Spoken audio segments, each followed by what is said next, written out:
Sahabat, kemanginya sahabat. Lihat sahabat, sangat hijau sahabat tuh. Wah, dari ujung sini sampai ujung sana sahabat, sangat lebat sahabat. Tahu sendiri kan di video-video sebelumnya itu mungkin kalian lihat itu agak kuning sahabat. Namun untuk kali ini sahabat, sungguh aneh tapi nyata sahabat. Entah apa yang dimasukkan ke dalam tanaman ini sahabat, sehingga tanaman kemangi ini sangat bagus dan sangat lebat sahabat.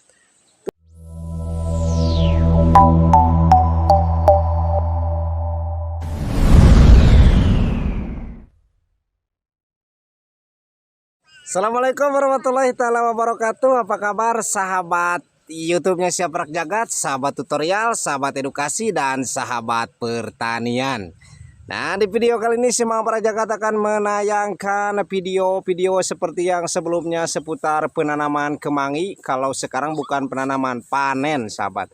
Nah, hari ini di video kali ini Siap Rak Jagat akan menayangkan panen kemangi yang ke-8 sahabat. Nah, yang ke-8, yang ke-8 kali, cukup menggiurkan sahabat. Nah, ini seperti yang di belakang saya ini sahabat. Nah, ini tanaman kemanginya sahabat tuh, yang Bapak Dedek punya sahabat tuh ya. Nah, kita akan review, kita akan wawancara, kita akan tanya-tanya, Kang, ini udah panen yang berapa kali, bener apa enggaknya 8 kali panen sahabat. Takutnya salah. Soalnya si Siap Rak Jagat itu mengira-ngira sahabatnya, mengira-ngira berapa kali panen itu hanya tebakan si Siap Rak Jagat saja. Nah, tahu sendiri kan kalau awal-awal video itu videonya si kemanginya itu kan kuning sahabat ya. Tapi hari ini sahabat, kemanginya itu sangat-sangat hijau sahabat. Kita tanya rahasianya apa yang membuat kemangi ini jadi subur dan cukup lebat ini sahabat. Kita gali apa rahasianya si Kang ini, seperti obatnya atau perawatannya gimana gitu sahabat ya, supaya mengedukasi dan memberikan wawasan yang cukup luas untuk kita semua sahabat. Jangan kemana-mana, ayo kita saksikan cekidot sahabat. Sangat menggiurkan. Kebayang nggak sahabat, sehari 1.000 ikat, berarti kalau dalam jangka 10 hari itu 10.000 ikat. Nah, dalam 1 bulan berarti 30.000 ikat. Nah, 30.000 ikat berarti 30 juta bisnis. Apalagi sahabat, kalau sahabat mau bertani, makanya ikuti terus jejak tutorialnya si Siap Rak Jagat ini sahabat. Nah, kebetulan pas hari ini tadinya saya mau sendiri sahabat ngambil video, kebetulan yang punya lagi panen sahabat sore-sore tuh. Nah, udah gak asing lagi kan dengan Kang Dede yang seperti biasa Kang ya. Kang, assalamualaikum Kang. Waalaikumsalam. Alhamdulillah ya, berkah selalu Kang. Ini pertaniannya sangat hijau Kang. Amin. Ya Allah ya Robi Kang. Ini apa ini rahasianya Kang? Ini bisa sampai hijau begini Kang? Kasih dong, jangan pelit-pelit dong sama penonton setianya si Siap Rak Jagat. Kasih tutorial dan edukasinya. Dari awalnya tahu sendiri kan, kemarin-kemarin kuning bisa hijau seperti ini, apa gitu Kang obatnya dan gimana perawatannya Kang. Kalau ilmu kan, memberikan ilmu itu kan bermanfaat Kang gitu. Siap, ya siap. itu Kuncinya salah satunya pemeliharaan. nah pemeliharaan, termasuk dari pemeliharaan gitu Kang, apalagi Kang. Intinya dalam proses pemeliharaan kemangi, Ya, satu, jangan telat pengobatan. Kedua, pemupukan. Ketiga, kalau kemarin-kemarin kan cuacanya musim kemarau ya. iya. Jangan telat nyiram. Oh, yang pertama katanya sahabat jangan telat pengobatan, ini harus rutin. Ya. Nah, yang kedua jangan telat lagi penyiraman katanya sahabat. Soalnya apa? Seperti kemarin-kemarin kan di sini kan kemarau sahabat. Nah, untuk hari ini mah alhamdulillah ya Kang nggak nyiram sekarang mah ya. Udah 1 minggu ini gak nyiram. Tuh, 1 minggu ini nggak nyiram sahabat. Kalau disiram dari langit ya. Yes. Sama Sang Pencipta disiramnya Kang ya. Keberkahan. Iya. Nah, untuk obat Kang, ini kan untuk obat. Kalau kita hanya cuma mengingatkan diobat 1 minggu sekali, apa seberapa sekali, gitu kan Kang. Nah, untuk jenis obat Kang yang disarankan gitu Kang, yang disarankan apa gitu Kang? Kalau Akang di sini gitu. Kalau untuk pengobatan sih sebenarnya nggak terlalu banyak yang dipakai ya. Iya, iya, iya, iya. Kalau untuk kemangi paling fungisida sama pestisida. Oh, jadi sahabat yang itu kalau khusus untuk di sini, ini khusus untuk di sini ya. Iya. Beda lagi kalau di tempat kalian sahabat. Jadi di sini dikhususkan untuk fungisida sama pestisida. Itu aja sahabat ya. Yang utama itu Kang ya. Ya. Nah, itu fungsinya untuk akar atau daun Kang? Kalau untuk tanaman kemangi itu difokuskannya itu sama daun. Oh, daun gitu Kang ya. Kemangi kan yang diambil daunnya. Oh iya iya benar. Jadi supaya tidak ada bolong-bolongnya ya Kang ya. Jadi supaya hijau lebat seperti ini. Ada lagi Kang? Nggak ada lagi model semacam POC pupuk organik cair atau apalah gitu Kang? POC itu untuk daun kita Pakai cuman nggak terlalu per tangki, itu hanya cuma menggunakan dosis kalau dalam botol 1 tutup botol aja. 1 tutup botol. Nah itu pupuk organik cair gitu Kang. Iya. Nah minta saran dan masukan, khususnya minta apa namanya bocoran lah, khususnya Akang di sini pupuk organik cairnya pakai dari jenis apa gitu Kang? Soalnya kan berbeda-beda Kang. Iya. Kalau di sini daerah Cikajang ya. Iya iya. Cikajang itu cocoknya itu kalau di sini itu pakai atonik, jenis atonik lah. Atonik. Itu nama merek ya, merek Iya, iya. dagangnya itu. Iya iya iya iya iya. Per tangki kompa itu paling menggunakan 1 turupnya aja. 1 tutup botol obat itu tersebut Kang. Ya. Untuk 1 tangki. 1 tangki. Nah untuk luasnya, untuk luas kebunnya Ini kan kebetulan luasnya cuma sekitar 30 tumbak. 30 tumbak. Ya.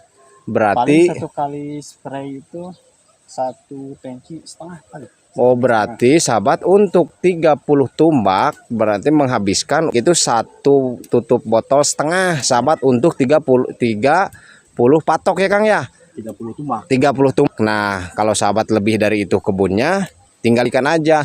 Namun sahabat jadi tidak semua tanah itu sama sahabat. Iya. Jadi kalau di sini kan di Cikajang itu khususnya di ketinggian Cikajang itu 1.500 sampai 2.500 mdpl di atas permukaan laut itu cocoknya. Nah seperti yang saya jelaskan tadi sahabat. Nanti takutnya kalau kita tidak menjelaskan detail Kang, takutnya menyalahkan gitu kan. Iya. Edukasinya salah, begini salah gitu kan Kang ya. Untuk kategori obat itu menyesuaikan 4. Nah, untuk kata si Akangnya juga untuk kategori obat itu menyesuaikan tempat gitu. Namun saran untuk di ketinggian seperti halnya sama misalnya di tempat kalian itu sama ketinggiannya seperti di kampung saya di Cikajang ini. Nah, disarankan obat tersebut seperti yang dibilang tadi, sahabat. Nah, Kalau fungisidanya ini pakai jenis manko ya. Manko bahan aktif mankojeb. Mankojeb gitu Kang. Kalau itu bahan aktifnya ya. Ya, fungisida kalau jenis terserah ya Kang ya. bebas. Yang bebas. Kalau itu mah soal kita bukan apa namanya memberikan harus merek tersebut enggak. Soalnya kan di kadang-kadang merek di sini ada, di sana mungkin nggak ada gitu kan. Tapi kalau bahan aktifnya pasti. Nah, yang penting bahan aktifnya gitu sahabat. Nah. Alhamdulillah ya Kang ya, sangat mengedukasi Kang. Saya terima kasih banyak Kang. Kang itu memberikan wawasan dan pengetahuan kepada saya khususnya dan kepada rekan-rekan YouTuber semua sahabat ya. Paling dalam pengobatan ya teratur minimal. Nah minimal untuk pengobatan Kang. Kalau sekarang kan udah musim penghujan. Kalau di sini sekarang 4 hari sampai 5 hari sekali. 4 hari atau 5 hari sekali sahabat. Kalau untuk posisi hujan gitu Kang, kalau kemarau lah. Paling kalau kemarau tuh cukup 1 minggu sekali aja. Nah perbedaannya Kang. Ya. Nah sahabat katanya kalau untuk musim hujan begini 4 sampai 5 hari sekali sahabat. Nah kalau masuk ke musim kemarau 1 minggu cukup 1 kali ya Kang ya. 1 kali. Nah itu sahabat jangan disamakan sahabat. Soalnya kan nah pertanyaannya Kang kenapa beda itu Kang? Faktor cuaca itu mempengaruhi pertumbuhan. Oh, jadi kan iya. Hama-hama itu kalau musim hujan itu cepat. Oh, jadi apalagi sahabat cuacanya dingin, Oh iya iya. Ini kan yang diambil kan untuk susu kemangi kan daun. Jadi kalau telat penyemprotan bisa kena hama seperti hitam daun lah kalau dalam istilah pertanian itu Phytophthora. Oh, nih ada bolong-bolong daun. Bolong-bolong daun itu jenis apa penyakitnya? Apa namanya itu, Kang? Kalau bolong-bolong itu bisa kena ulat, Ulat. ya bisa. Nah, Paling kalau dalam kemangi itu rata-rata penyakitnya itu hawar daun kalau hawar daun gitu, Kang. ya. Jadi daunnya itu hitam karena Oh hitam. iya iya. Nah, untuk pengobatannya seperti yang dijelaskan tadi ya, Kang ya di awal. Nah, untuk obatnya yang tadi itu ya. Paling untuk hawar itu biasanya menggunakan bahan aktif, bisa bahan aktif metalaksil atau dimetopor.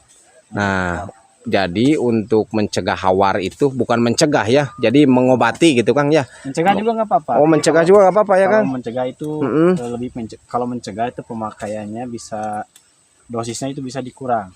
Nah, kalau pengobatan Iya, iya. kasih dosis yang lebih tinggi supaya cepat. Iya, benar, Kang. Cepat. Coba Kang diulangi satu kali lagi, Kang. Obatnya apa, Kang? Untuk mengobati hawar itu? Hawar itu biasanya bahan aktif metalaksil atau dimetopor kalau di sini. Metalaksil gitu ya, Kang ya. Iya, bahan aktifnya itu Bahan aktifnya itu ya. atau dimetopor. Atau di metopol katanya sahabat. Metopor. Jangan lupa diingat sahabat, diulang-ulang videonya sahabat ya. Jangan sampai salah ini. Soalnya gini kan berurusan dengan obat sahabat. Fatal nanti akibatnya kalau salah mendengar obat, ya. ya. Salah obat. Nanti kalau malah obat yang lain kan beda lain ya, Kang ya. Beda fungsi. Beda penyakit, beda obat sahabat. Nah begitu sahabat ya. Nah kalau kalian nggak percaya, kita lihat lagi tuh perkebunannya. Tuh perkebunan si Kang Dede ini tuh sahabat ya. Gimana gak tergiur ini sahabat, sangat hijau sahabat tuh, sangat hijau ke sana-sana tuh sahabat ya. Tuh pokoknya pantengin terus YouTube-nya si Mangga Prakjagat. Jangan lupa di like, di komen, dan di subscribe. Bagikan kepada teman-teman kalian supaya si Mangga Prakjagat viral dan mendunia. Wabillahi taufiq wal hidayah. Wassalamualaikum warahmatullahi wabarakatuh.